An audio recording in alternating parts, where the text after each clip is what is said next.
কি ভাবছেন এটা কি? এটা দুধের মধ্যে সিমাই গোসল করছে, সেই সিমাই।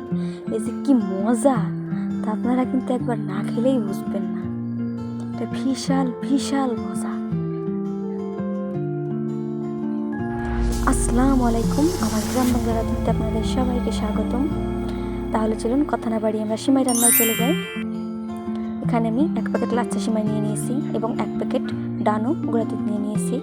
এই দুধ প্যাকেট দিয়ে আজকে আমি 1 প্যাকেট সিমাই রান্না করব।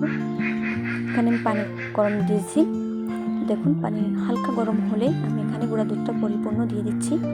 আমি সব দিয়েই রান্না করছি পুরো, আপনারা কম বেশি করে দিতে পারেন। দেখুন দুধটা আমি গুলিয়ে নিয়েছি এবং এখানে পরিমাণ মতন চিনি দিয়ে দিব। আপনার যতটুকু পরিমাণ চিনি খেতে পারবেন সেই অনুযায়ী চিনি দেবেন। আমি আমার পরিমাণ মতন 2 কাপ চিনি দিয়েছি। একটা তেজপাতা দিয়েছি ফ্লেভারের জন্য। এরপর যে দুধটা উতলিয়ে গেছে কিন্তু আমি আরও একটু নেড়েচেড়ে আর একটু জাল দিয়ে নিব। জালটা ভালো হলে হয় কি অনেক বেশি মজা লাগে সিমাইটা খেতে। এ পর্যায়ে কিন্তু আমি সামান্য একটু লবণ দিয়ে দিছি স্বাদের জন্য। দেখুন আমার দুধটা কিন্তু জাল দেওয়া শেষ। আমি এবারে নামিয়ে জুড়িয়ে নিচ্ছি। দুধটা কিন্তু জুড়িয়ে নিতে হবে, তা নাহলে কিন্তু এই গরম অবস্থায় সেমাই দিলে সেমাইটা একেবারে গলে ভালোই লাগবে না খেতে। দেখুন আমি জুড়িয়ে নিচ্ছি। আঙুলে সবে এই রকম হলে আপনারা সেমাইটা দিয়ে দিবেন। এরপর যে আমি সেমাইটা দিয়ে সুন্দর করে নেড়ে চেড়ে পুরো সেমাইটাই আমি দিয়ে দিচ্ছিলাম, অল্প অল্প করে দিচ্ছিলাম।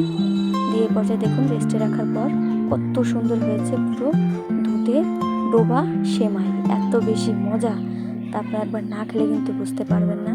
তো ভীষণ আকারের মজা। দেখুন আমি আপনাদের ডেকোরেশন করে দেখাচ্ছি কতটা সুন্দর হয়েছে। আপনারা যারা আমার ভিডিও দেখেন, আমার সাবস্ক্রাইবাররা, অবশ্যই আমার ভিডিও দেখে লাইক কমেন্ট করবেন। আপনাদের কমেন্টে কিন্তু আমি অনেক বেশি অনুপ্রাণিত হই।